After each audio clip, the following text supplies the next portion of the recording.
आप देख रहे हैं एकलव्य एजुकेशन सेंटर और मैं हूं सिर्फ आपके सामने। और राज्यसभा के इस एपिसोड में आपका हार्दिक स्वागत एवं अभिनंदन है। तो आज का हमारा टॉपिक है राज्यसभा से जुड़े कुछ तथ्यों के बारे में हम जानेंगे। तो सबसे पहले इस वीडियो की शुरुआत करते हैं और बातें करेंगे राज्यसभा से जुड़े कुछ तथ्यों को। तो जैसे भारत का संसद राष्ट्रपति, राज्यसभा तथा लोकसभा से मिलकर बनता है। मतलब हमारा अनुच्छेद अनुच्छेद 79 अनुच्छेद 79 में इस बात का उल्लेख है कि भारत का संसद राष्ट्रपति, राज्यसभा तथा लोकसभा से मिलकर ही बनेगा। मतलब अनुच्छेद 79 के अंतर्गत इस बात का जिक्र किया गया है कि भारत का संसद राष्ट्रपति, राज्यसभा तथा लोकसभा से मिलकर बनेगा। और जैसे ही आगे बढ़ते हैं अनुच्छेद 80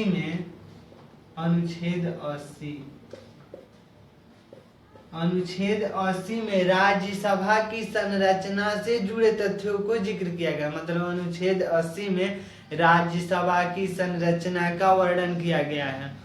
और अनुच्छेद 80 में राज्यसभा की संरचना का वर्णन किया गया, इसके साथ ही उसमें क्या क्या प्रावधान किए गए हैं। जैसे राज्यसभा में सदस्यों की अधिकतम संख्या 250 हो सकती है।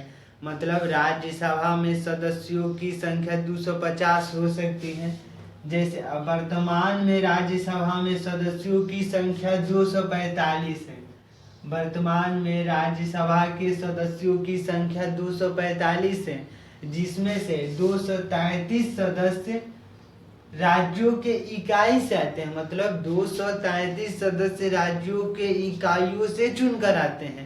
मतलब संघ की इकाइयों से चुनकर आते हैं, मतलब राज्यों से चुनकर वह आते हैं। तो हमारा अनुच्छेद 79 कहता है कि भारत का संसद राष्ट्रपति, राज्यसभा तथा लोकसभा से मिलकर बनेगा। और अनुच्छेद 80 में राज्यसभा की संरचना से जुड़े तथ्यों का वर्णन किया गया है। मतलब अनुच्छेद 79 भारत का संसद राष्ट्रपति, राज्यसभा तथा लोकसभा से मिलकर बनेगा, इस बात का जिक्र किया गया है। जबकि अनुच्छेद 80 में राज्यसभा की संरचना से जुड़े तथ्यों को जिक्र किया गया। मतलब राज्यसभा की संरचना का प्रावधान किया गया है और उसमें इस बात का जिक्र किया गया है कि राज्यसभा की सदस्यों की अधिकतम संख्या 250 हो सकती है। लेकिन वर्तमान में राज्यसभा के सदस्यों की संख्या 245 है, जिसमें से 233 सदस्य संघ की इकाइयों से चुनकर आते हैं। मतलब विभिन्न राज्यों से चुनकर यह सदस्य आते हैं 233 सदस्य, जिनमें से 12 सदस्य जो है 12 सदस्यों को राष्ट्रपति मनोनीत करता है। 12 सदस्यों को राष्ट्रपति मनोनीत करता है और यह 12 सदस्य जो है वो कला के क्षेत्र में हो या विज्ञान के क्षेत्र में हो या सामाजिक क्षेत्र में हो, अगर वह मतलब विशेष ज्ञान प्राप्त करते हैं, मतलब विशेष ज्ञान हो उनमें, कला के क्षेत्र में हो या विज्ञान के क्षेत्र में, संस्कृति के क्षेत्र में अगर विशेष ज्ञान है तो उन्हें राष्ट्रपति इन 12 सदस्यों में से चुन सकता है। मतलब राष्ट्रपति 12 सदस्यों को मनोनीत करता है। राज्यसभा में सदस्यों की अधिकतम संख्या 250 हो सकती है, लेकिन वर्तमान में राज्यसभा में सदस्यों की संख्या 245 है। और 245 में से 233 सदस्य संघ की इकाइयों से चुनकर आते हैं। मतलब विभिन्न राज्यों से चुनकर आते हैं यह 233 सदस्य। और 12 सदस्यों को राष्ट्रपति मनोनीत करता है। यह 12 सदस्य कला के क्षेत्र में हो या विज्ञान के क्षेत्र में, संस्कृति के क्षेत्र में, साहित्य के क्षेत्र में अगर विशेष ज्ञान रखते हैं वो, तो उन्हें राष्ट्रपति मनोनीत कर सकता है। मतलब राज्यसभा के सदस्य वो बन सकते हैं।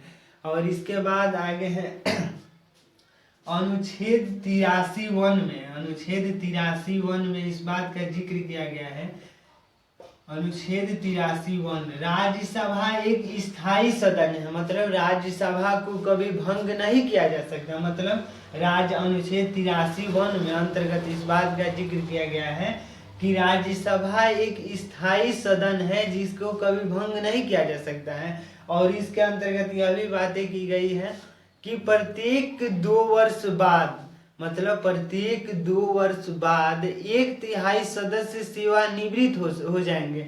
मतलब अनुच्छेद 83(1) में इस बात का जिक्र किया गया है कि प्रत्येक 2 वर्ष बाद 1/3 सदस्य प्रत्येक 2 वर्ष में 1/3 सदस्य सेवानिवृत्त हो जाएंगे।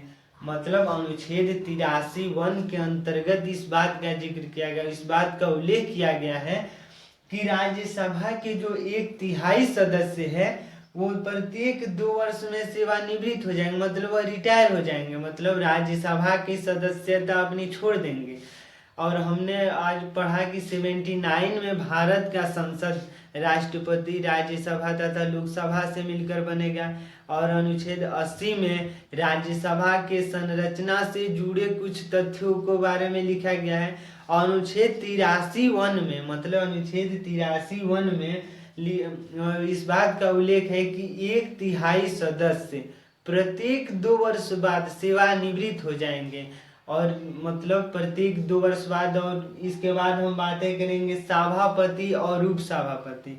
मतलब राज्यसभा के सभापति और उपसभापति से रिलेटेड अनुच्छेद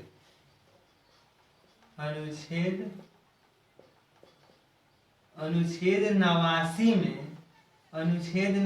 में राज्यसभा की सभापति और उपसभापति के पद से जुड़े तथ्यों को जिक्र किया गया है। सभापति और उपसभापति,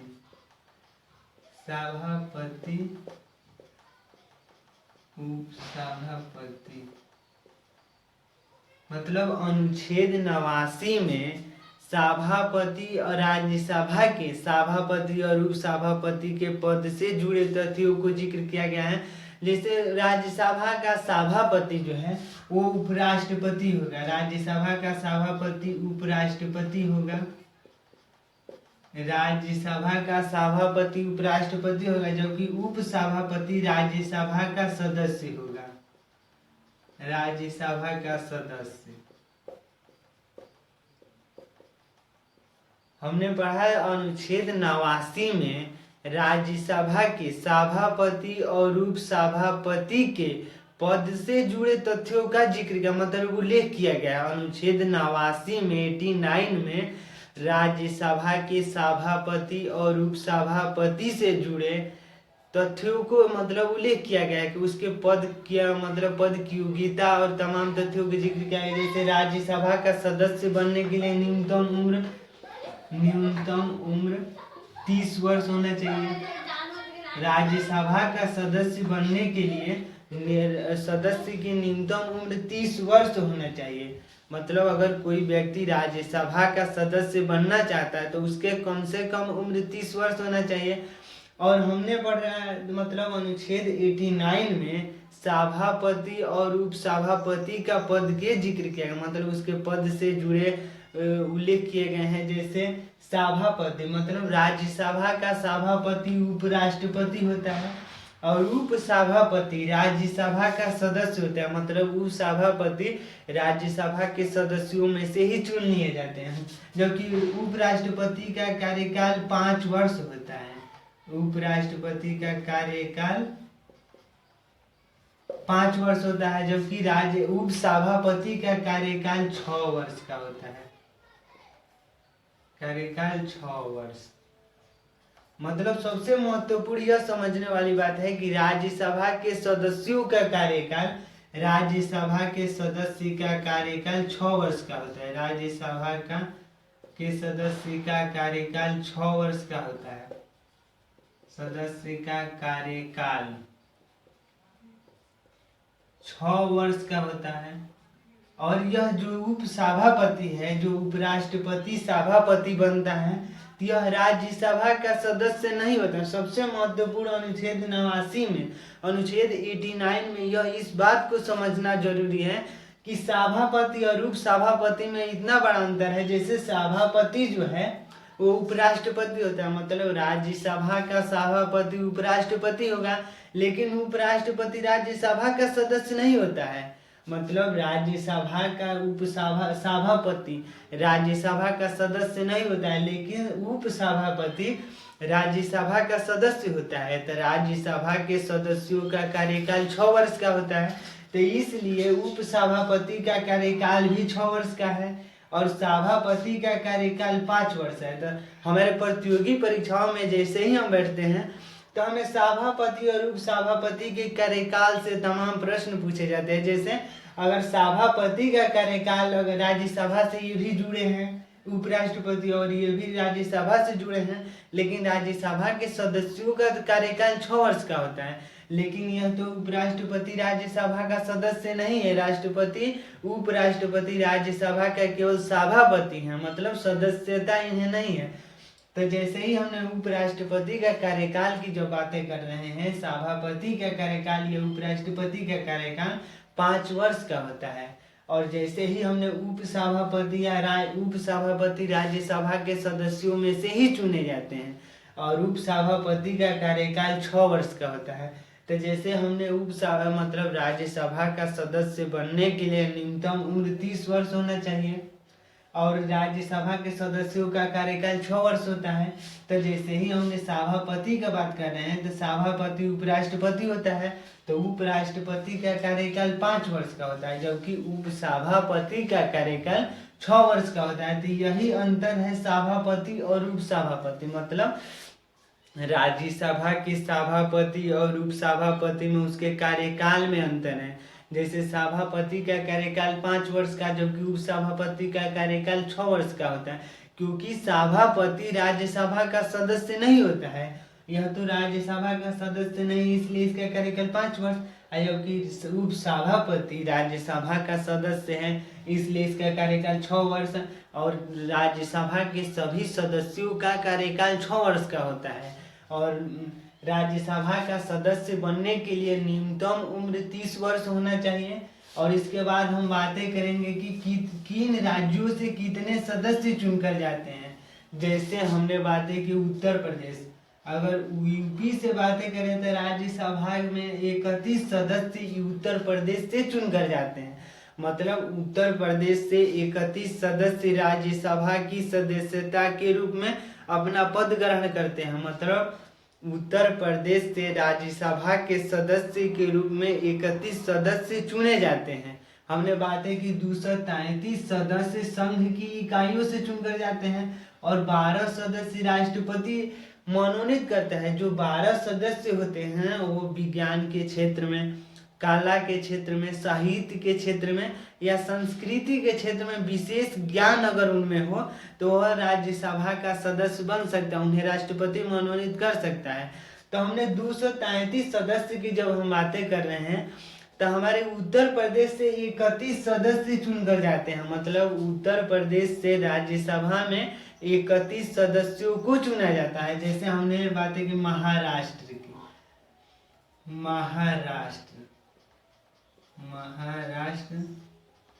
महाराष्ट्र से 19 सदस्य चुनकर जाते हैं। मतलब उत्तर प्रदेश से 31 सदस्य राज्यसभा के सदस्यता ग्रहण करते हैं, जबकि महाराष्ट्र से 19 सदस्य चुनकर जाते हैं। उसके बाद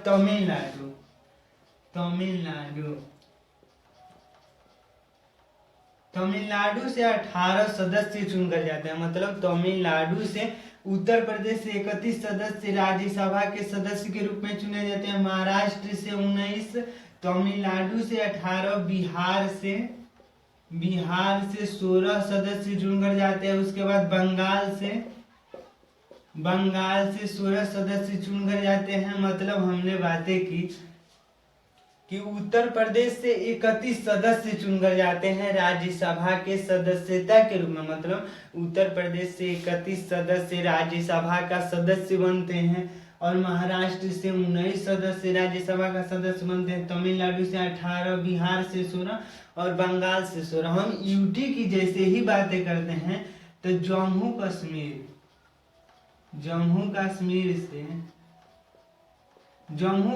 से 4 सदस्य चुनकर जाते हैं। मतलब जम्मू कश्मीर से राज्यसभा की सदस्य के रूप में 4 सदस्य, दिल्ली से 3 सदस्य जाते हैं, दिल्ली से 3 और पुदुचेरी से 1 सदस्य चुनकर जाते हैं। मतलब राज्यसभा के सदस्यों की संख्या उत्तर प्रदेश में 31 है, महाराष्ट्र में 19, तमिलनाडु में 18, बिहार में 16, बंगाल में 16। जबकि हम यूटी की जैसे ही बातें करते हैं तो जम्मू कश्मीर से 4 सदस्य चुनकर जाते हैं, दिल्ली से 3 सदस्य, पुदुचेरी से 1 सदस्य चुनकर जाते हैं, और जो बच जा रहे हैं जैसे दमन व दीव, अंडमान निकोबार,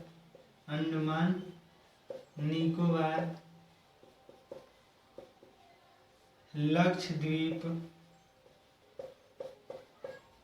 दादर व नगर हवेली, उसके बाद है चंडीगढ़। मतलब चंडीगढ़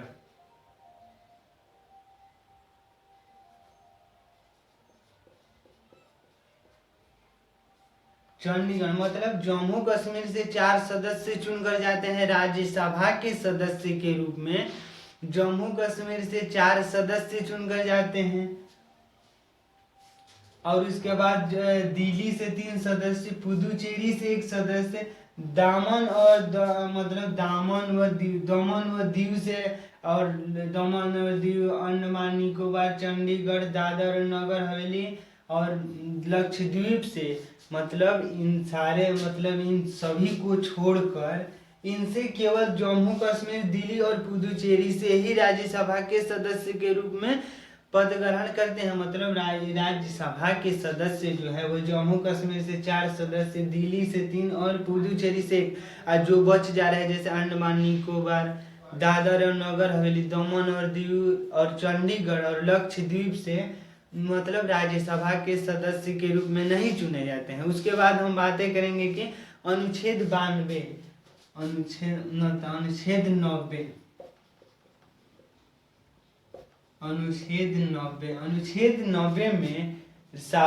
उपसभापति के, मतलब अनुच्छेद 90 में उपसभापति के पद का रिक्त होना, पद त्याग और पद से हटाए जाने का मतलब वर्णन किया गया है। अनुच्छेद 90 में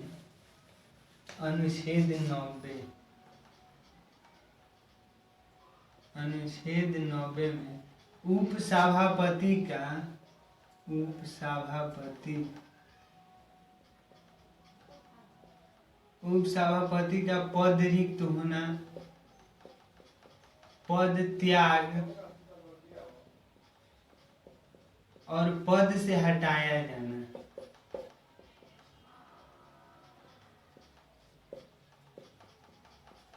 मतलब अनुच्छेद 90 में उपसभापति का पद रिक्त होना, पद से हटाया जाना और पद त्याग जैसे तमाम तथ्यों का उल्लेख किया गया। अनुच्छेद 90 के अंतर्गत उपसभापति का अगर पद रिक्त हो गया, मतलब अगर उपसभापति राज्यसभा का सदस्य नहीं है, तो अगर उपसभापति राज्यसभा का सदस्य नहीं है तो वह अपना पद रिक्त कर देगा। मतलब जैसे ही पद रिक्त की अनुच्छेद 90 की जब हम चर्चाएं कर रहे हैं तो अनुच्छेद 90 के अंतर्गत इस बात का जिक्र किया गया, उल्लेख किया गया है कि राष्ट्रपति अगर उपसभापति राज्यसभा का सदस्य नहीं है तो वह अपना पद रिक्त कर देगा। मतलब अनुच्छेद 90 के अंतर्गत इस बात का उल्लेख किया गया है कि उपसभापति को राज्यसभा का सदस्य अनिवार्य रूप से होना चाहिए, और उपसभापति का कार्यकाल हमने पढ़ा 6 वर्ष का होता है। मतलब वह तो राज्यसभा का सदस्य होगा तभी तो 6 वर्ष का कार्यकाल होगा। तो अगर उपसभापति राज्यसभा का सदस्य नहीं है तो वह अपना पद रिक्त करेगा। पद त्याग मतलब उपसभापति सभापति को अपना पद त्याग देगा, मतलब सभापति को अपना पद त्याग देगा।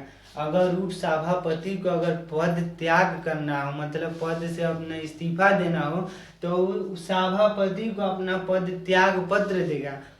और जैसे ही हमने बातें की, मतलब अनुच्छेद 90 के अंतर्गत इस बात का जिक्र किया गया है कि उपसभापति का अगर पद रिक्त हो गया, अगर पद त्याग करना हो, अगर पद से हटाए जाने से तमाम तथ्यों का उल्लेख किया गया। जैसे पद रिक्त मतलब अगर उपसभापति राज्यसभा का सदस्य नहीं है तो वह अपना पद रिक्त करेगा, मतलब वह अपना पद छोड़ेगा।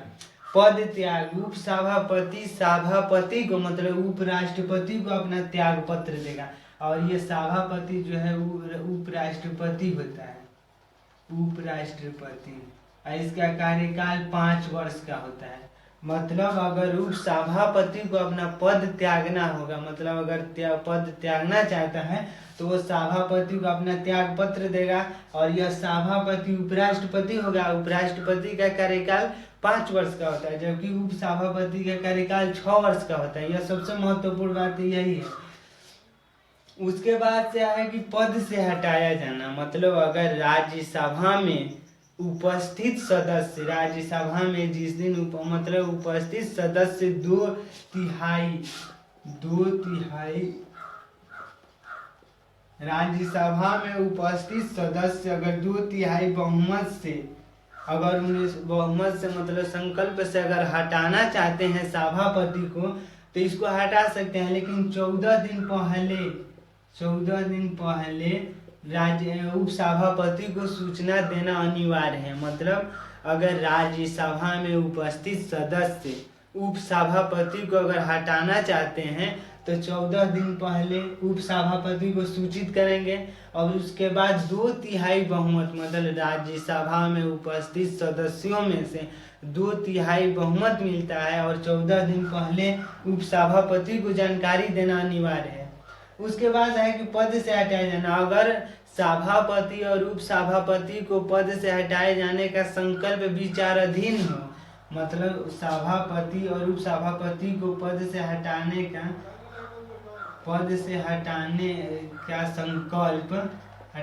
संकल्प विचाराधीन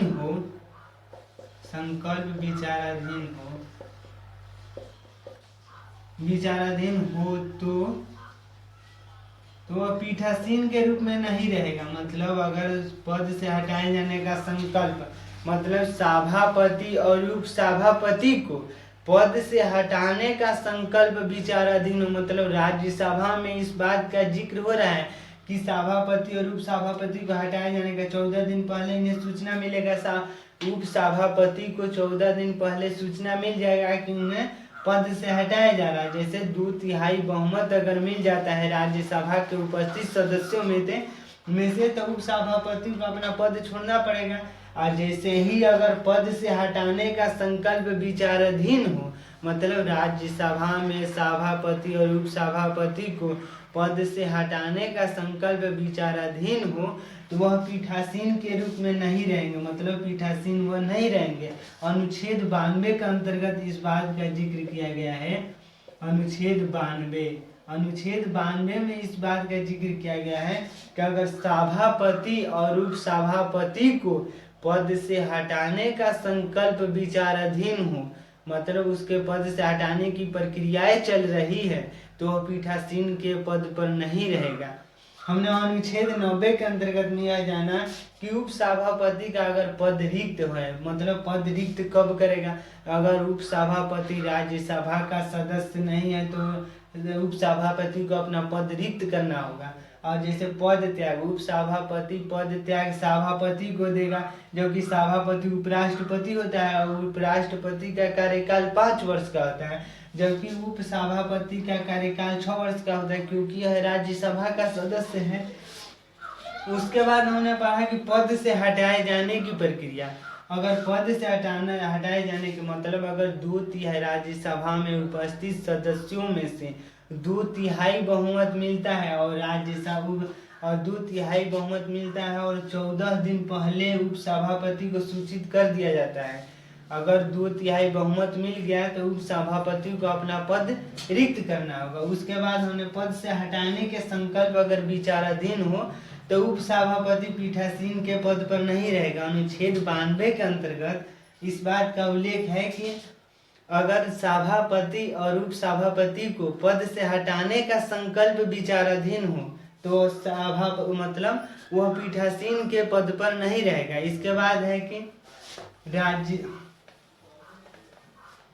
राज्य सूची में उल्लिखित अगर कोई विषय अनुच्छेद 249 के अंतर्गत अनुच्छेद 249 में इस बात का उल्लेख है कि राज्य सूची में उल्लिखित कोई विषय राष्ट्र महत्व का है तो राज्य मतलब संसद उस पर अस्थायी कानून का निर्माण कर सकती है। मतलब राज्य सूची में उल्लिखित कोई विषय अगर राष्ट्रीय महत्व का है तो संसद उस पर अस्थायी कानून का निर्माण कर सकती है, लेकिन यह कानून केवल 1 वर्ष का ही होगा। मतलब अगर कोई राष्ट्रहित राज्य सूची में कोई विषय है अगर राष्ट्रहित का महत्व का है तो संसद उस पर अस्थायी कानून का निर्माण कर सकती है, लेकिन यह 1 वर्ष के लिए ही होगा। लेकिन राज्यसभा इसके मतलब अवधि को बढ़ा सकती है। मतलब अनुच्छेद 249 के अंतर्गत इस बात का उल्लेख है कि अगर कोई राज्य सूची में उल्लिखित कोई विषय राष्ट्रीय महत्व का है तो उस पर संसद अस्थायी कानून का निर्माण कर सकती है, लेकिन राज्यसभा उसे 1 वर्ष के लिए और मतलब उसके अवधि को बढ़ा सकती है। और उसके बाद है अनुच्छेद 312। अनुच्छेद 312 के अंतर्गत इस बात का जिक्र किया गया है कि केवल राज्यसभा ही मतलब राज्यसभा में उपस्थित सदस्यों के अगर 2/3 बहुमत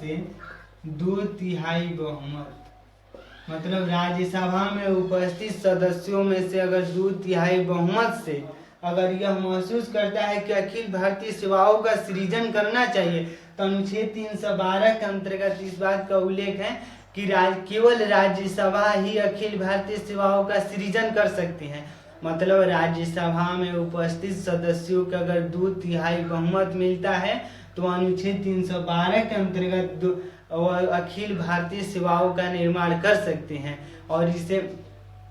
और उसके बाद है कि धन विधेयक को राज्यसभा में पुनः स्थापित अनुच्छेद 109(1) के तहत अनुच्छेद 109(1) में इस बात का उल्लेख है कि धन विधेयक को राज्यसभा में पुनः स्थापित नहीं किया जा सकता है। मतलब धन विधेयक से जुड़े मामले में राज्यसभा कोई हस्तक्षेप नहीं कर सकता है, केवल अपना सुझाव दे सकता है। मतलब धन विधेयक से जुड़े मामलों में मतलब उस पर अपना केवल विचार प्रकट करने का अधिकार है राज्यसभा में। और इस बात का उल्लेख है अनुच्छेद 109 में।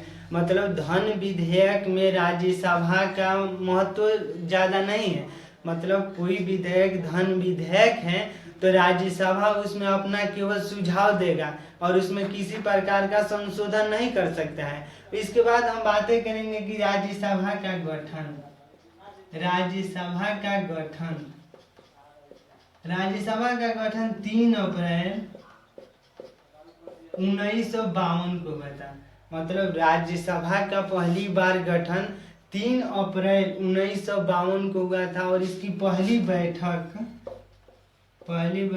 13 मई 1952 को हुई थी। मतलब राज्यसभा का गठन 3 अप्रैल 1952 को हुआ था और इसकी पहली बैठक 13 मई 1952 को हुआ था। और हमारे जैसे राज्यसभा के प्रथम उपसभापति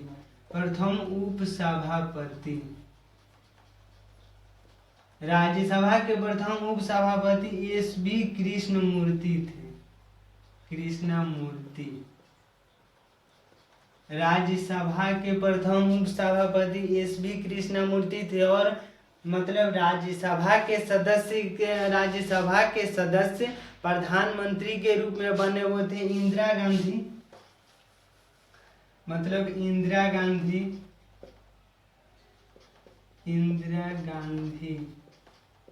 H.D. देवगौड़ा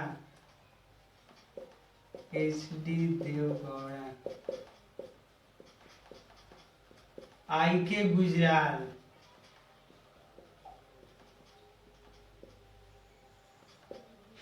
और मनमोहन सिंह।